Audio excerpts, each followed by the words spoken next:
For months, powerful people in Washington and Albany believed Zohran Mamdani would stay quiet.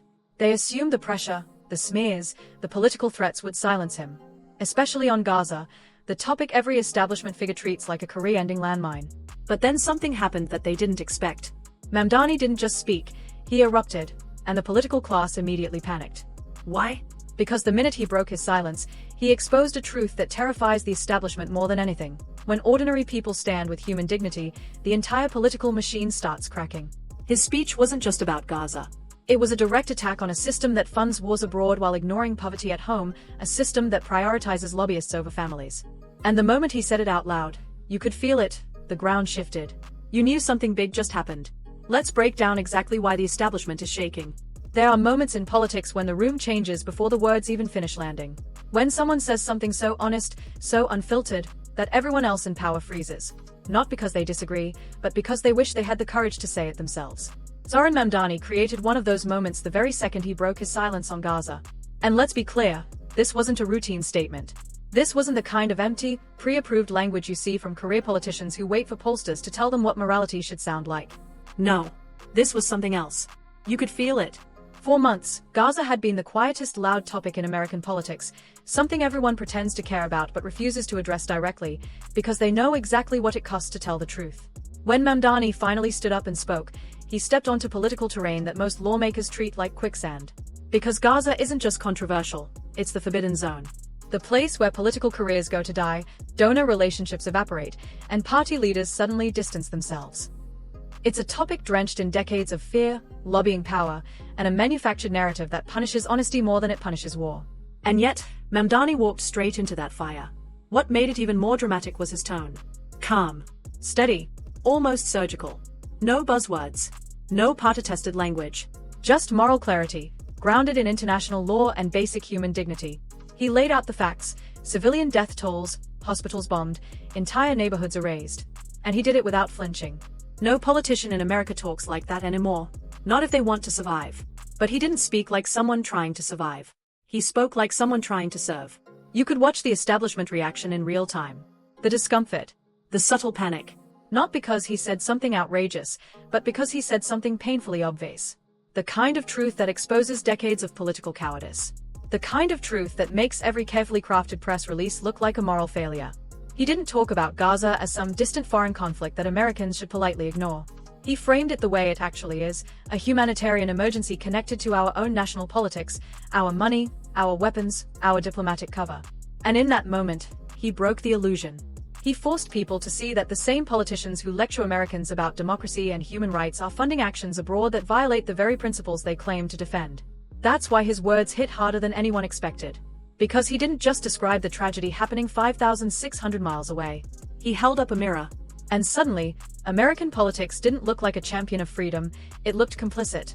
The outrage from establishment figures wasn't about the content. It was about the exposure. Mamdani said the quiet part out loud, that political silence is not neutral. Silence is an endorsement of power. Silence protects systems. Silence is how injustice becomes normal. And when he refused to be silent, the system felt threatened. This wasn't just a speech. It was a line in the sand. A moment that separated those who still believe in moral accountability from those who only believe in political convenience. And whether people admit it or not, the political establishment felt the tremor. Because once one person tells the truth, it becomes harder for everyone else to keep lying. And the question now, the one they are terrified you'll start asking, is simple. What happens if more leaders find the courage to speak this way? That's where the next chapter begins. If you really want to understand why Zohran Mamdani's comments shook the political establishment, you have to look beyond Gaza. You have to examine the culture of silence that has been carefully engineered around the issue for decades. And let's be brutally honest, Gaza isn't just a sensitive topic. It's the one subject both Democrats and Republicans have quietly agreed not to touch. That silence isn't random. It's intentional. It's bipartisan. And it's built on a network of power that depends on the American public staying confused, distracted, or afraid to speak. Because the truth is simple. The moment one politician breaks the silence, everyone else loses the excuse that they didn't know. Silence becomes complicity. Let's start with the biggest reason they're afraid: money. American politics runs on financial oxygen, and some of the most powerful lobbying groups in the country have spent decades shaping U.S. policy toward Israel. AIPAC, in particular, has become one of the most influential political operations in Washington. They funnel millions into campaigns, reward loyalty, and punish dissent. They don't hide it. It's public record. Politicians who even hint at questioning Israel's actions find donors drying up, endorsements disappearing, and primary challenges suddenly emerging out of nowhere. Both parties know this. Democrats know it. Republicans know it. That's why Gaza doesn't just threaten one side, it threatens the entire political funding pipeline that both rely on. If you're a politician, you can criticize war in Yemen, Afghanistan, Iraq, that's safe now. But Gaza? Even acknowledging the humanitarian crisis can get you labeled as anti-Israel, anti-Semitic, uninformed, extreme, or radical. These labels aren't meant to spark conversation. They are meant to end it. They shut down debate before it starts. That's why Mamdani's stance struck such a nerve. He didn't use ideological language. He didn't attack a people or a religion. He didn't fall into the traps the establishment sets. He anchored his message on international law, civilian protection, and basic human dignity, the universal language that every politician claims to uphold but refuses to apply evenly. And that terrifies them. Because once the discussion becomes about human rights rather than geopolitics, once the conversation becomes moral rather than tribal, once people start asking why billions in US taxpayer money fund bombings abroad while communities at home struggle to afford rent, everything changes. The political class loses control of the narrative. The media's reaction only made this clearer. Corporate news outlets treat Gaza like a topic that needs to be handled with tongs. Notice the language: clashes, conflict, crossfire, escalations. Everything is passive, sanitized. Civilians don't die, they get caught. Homes don't get bombed, they collapse. This linguistic fog is deliberate because moral clarity is dangerous. Once American viewers hear plain language, children killed, hospitals targeted, families displaced, support begins to crack. And that is exactly what's happening with younger Americans. Polling shows massive generational shifts. Gen Z and millennials overwhelmingly support a ceasefire, demand accountability, and question the US's unconditional aid. This terrifies the establishment because it signals a future where foreign policy isn't controlled by aging Cold War frameworks, but by people who actually value human life over geopolitics. The core fear among political elites isn't Mamdani's speech. It's what happens if his framing becomes normal, if moral language replaces political spin, if everyday Americans start seeing Gaza through the lens of dignity instead of propaganda. Because if that happens, support for unconditional military aid doesn't just erode, it collapses. And once the money pipeline collapses, the system they built around Gaza collapses with it. So no, the panic isn't really about Zohran Mamdani. It's about losing control of a narrative they've spent decades manufacturing, and realizing that, for the first time, people are finally starting to question it. If you really want to understand why Gaza has become the political earthquake of our generation, you have to start with America's fingerprints on the region. Because this isn't a distant tragedy happening in a vacuum. It's woven directly into US foreign policy, $3.8 billion in annual military aid, decades of diplomatic shielding at the United Nations, and a strategic partnership that has turned American taxpayers into silent contributors to every bomb, every missile, every act of destruction. For years, Washington has used its veto power to block international ceasefire resolutions, humanitarian investigations, and even basic accountability. And this is where the contradiction gets impossible to ignore. How can a nation that boasts about defending democracy worldwide keep backing actions that violate the very values it claims to export? This is the heart of the moral crisis. America preaches human rights but too often practices realpolitik, the cold, calculating version of foreign policy that prioritizes alliances, weapons, and influence over human life. Gaza exposes that contradiction in the starkest way possible. Because this isn't the first time America has faced this moral test. Think back to the Iraq War. Launched on false intelligence, costing hundreds of thousands of lives, destabilizing an entire region. Think about the drone program that struck wedding parties and civilians with precision missiles. Think about US-backed airstrikes in Yemen, which created one of the worst humanitarian disasters in modern history. Think about Afghanistan. 2 decades of promises, and then a collapse that left ordinary people paying the price. Gaza isn't an exception to US foreign policy. It's the pattern. And Mamdani understands that. He doesn't frame Gaza as a geopolitical chess game. He frames it as a question of American identity. Who are we, really? Are we a nation that stands with human dignity, or a nation that only invokes morality when it's politically convenient? Are we a country that condemns authoritarian abuses abroad but ignores them when our allies commit them? These aren't abstract questions, they are questions about the soul of the country. Look at the humanitarian reality: tens of thousands of civilians killed, many of them children.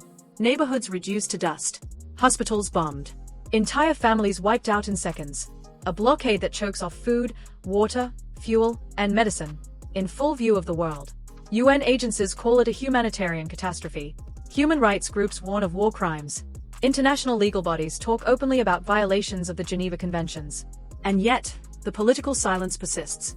But here's the part that should make every American pause. The moral erosion we see abroad mirrors the moral erosion happening at home. You can't support unrestrained military force overseas while pretending to uphold justice domestically.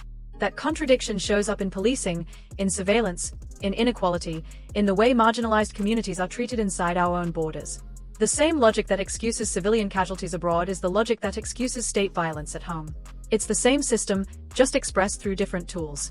This is why whistleblowers, journalists, and even former military officials keep sounding the alarm. They see the same patterns repeating. They see the moral cost. They see how these contradictions weaken America's credibility, both internationally and internally. And the younger generation gets this instinctively. For Gen Z and millennials, Gaza isn't a foreign policy debate, it's a defining test of justice. They grew up with footage of Iraq, Afghanistan, Ferguson, and George Floyd. They watched the promises of American exceptionalism crumble under the weight of reality. They are not loyal to old narratives. They are loyal to truth. And when they see Gaza, they see a moral line being crossed in real time. That's why Gaza isn't just a war zone. It's a mirror America has avoided looking into for decades. And when Mamdani forces the country to look into that mirror, the establishment doesn't fear the reflection, it fears what happens when the public sees it too. If you listen closely to Zohran Mamdani, you'll notice something subtle but incredibly powerful. He doesn't talk about Gaza the way most politicians do. He doesn't isolate it, foreignize it, or frame it as some distant, tragic event that we should keep an eye on. Instead, he makes a narrative pivot that the political elite absolutely hate. He links foreign war spending directly to the struggles of working-class Americans right here at home. He connects the bombs dropped abroad to the bills families can't pay in the Bronx. And that shift is devastating for the establishment because it turns foreign policy into a class issue. Think about the numbers. Every year, the US sends $3.8 billion in military aid to Israel. Billions more flow into weapons programs, intelligence operations, and defense contractors whose boards are stacked with former cabinet officials and retired generals. Meanwhile, the average American family can't afford a $500 emergency. Schools in cities like Detroit, Baltimore, and Philadelphia are literally crumbling. Healthcare is the #1 cause of bankruptcy. Rents are skyrocketing. Public housing waitlists are decades long. How is it that the richest country in human history always has billions for bombs, but never enough for books? Why is there endless funding for war, but budget constraints for food stamps or universal healthcare? Mamdani forces people to confront that contradiction. He makes you ask, who benefits from this system, and who pays the price? He takes Gaza, a foreign policy crisis, and ties it to the lived experiences of people here. The mother who works 2 jobs but still can't afford childcare. The student drowning in debt. The tenant facing eviction because the rent keeps rising while wages stay flat. For Mamdani, these aren't separate stories. They are symptoms of the same disease, a political elite that prioritizes military spending and global dominance over the material needs of its own citizens. And this is where Mamdani's power becomes clear. He builds bridges between communities that the political establishment loves to divide: Arab Americans, Jewish Americans, Black communities, South Asian immigrants, working-class Latinos. He's not appealing to identity politics in the shallow sense. He's appealing to moral clarity, to the basic idea that human dignity is not negotiable, whether in Gaza or in Queens. It's the kind of cross-community solidarity that threatens the system. Because when people from different backgrounds realize they share the same enemies, corporate greed, political corruption, endless war, economic neglect, they start seeing themselves as a collective force. And once the working class becomes a collective force, the elites lose control. That's why the military-industrial establishment panics when someone like Mamdani speaks plainly. Working-class Americans are increasingly rejecting the idea that the US must spend hundreds of billions on foreign conflicts while ordinary people struggle just to survive. They are not buying the old national security scripts anymore. They can see the truth. War spending is not about protecting Americans, it's about protecting profits. This is where Mamdani exposes the illusion of choice in American politics. For decades, both parties have acted as if foreign policy is some sacred realm beyond public influence. Democrats and Republicans pretend to disagree on everything, except war spending. Except military aid. Except the interests of defense contractors. The political class maintains the appearance of debate while quietly agreeing on the issues that matter most to their donors. Mamdani breaks that illusion. He shows people that foreign policy is a domestic issue, because every dollar spent on bombs is a dollar not spent on hospitals, housing, or education. And once people see that, it becomes impossible to unsee. That's the real fear. That's why the establishment resists this framing. Because once Gaza becomes a discussion about class, justice, and domestic neglect, it doesn't matter if you're left, right, black, white, Muslim, Jewish, or atheist. You start demanding answers. When a politician speaks with moral clarity in an age of scripted talking points, something powerful happens. The public feels it. Not just hears it, feels it. And that's why Zohran Mamdani's speech didn't just spark controversy, it generated political momentum. Moral clarity is contagious. It cuts through noise, confusion, and partisan filters. It forces people to make a choice. Do I stand with truth, or do I stand with comfort? That is the kind of moment that reshapes political behavior. And we're already seeing the signs. Look at polling. Younger voters, Gen Z, millennials, are overwhelmingly turning against unconditional military aid to Israel. They aren't swayed by the old Cold War narratives that dominated Washington for decades. They are looking at Gaza through the lens of justice, human rights, and lived experience. This generation grew up questioning everything: Iraq, Afghanistan, Snowden, Ferguson, Flint. They learned early that the government does not always tell the truth. That skepticism has matured into political instinct. For them, Mamdani's stance isn't radical. It's overdue. And that's what terrifies the establishment. Because once a generation forms a moral position, it doesn't move. It doesn't get reversed by corporate news anchors or donor-funded campaigns. It shapes elections. It shapes movements. And the establishment can see exactly where this is heading: a rising populist left coalition that speaks clearly on foreign policy, something they've spent decades suppressing. Now imagine this energy hitting local races across the country. City councils, state assemblies, congressional primaries. Progressive challengers who talk about foreign policy through a domestic justice lens, linking military budgets to the crises at home, suddenly have an argument that resonates far beyond traditional activist circles. They are not just fighting for a ceasefire abroad. They are fighting for healthcare access, affordable housing, living wages, debt relief, and an end to corporate influence. And Mamdani just gave them the political language to tie all of it together. But this isn't just about one politician. It's about a larger shift happening in America. Anti-war sentiment is rising again. Economic populism, the belief that the government should serve people instead of corporations, is becoming mainstream. Anti-elite narratives, once dismissed as fringe, now define entire news cycles. Americans are tired of watching billions disappear into defense budgets while they struggle to pay rent. Culturally, there's another shift underway. People are asking deeper questions about identity and community. What does it mean to be American in a world where the US funds wars but can't guarantee clean water in its own cities? What does patriotism look like when citizens feel safer questioning power than trusting it? These are questions the establishment cannot answer without exposing contradictions they've hidden for decades. Gaza, in this sense, becomes more than a foreign tragedy. It becomes a symbol of everything broken in American political life. The disconnect between elected officials and the people. The prioritization of donors over democracy. The moral inconsistency that erodes America's credibility abroad and its unity at home. Gaza is the pressure point that reveals the entire structure. And Mamdani's speech hits that pressure point directly. This is why political insiders reacted with such urgency. They understand that moments like this redefine leadership. True leadership is not about following the polls. It's about changing them. It's not about echoing safe talking points. It's about articulating truths that people already feel but are too afraid to say. And that's exactly what Mamdani did. He didn't just talk about Gaza. He disrupted a narrative the establishment thought it controlled. He opened political doors many hoped would stay closed. And whether they admit it or not, he altered the conversation, not for a week, not for a month, but for the next several years.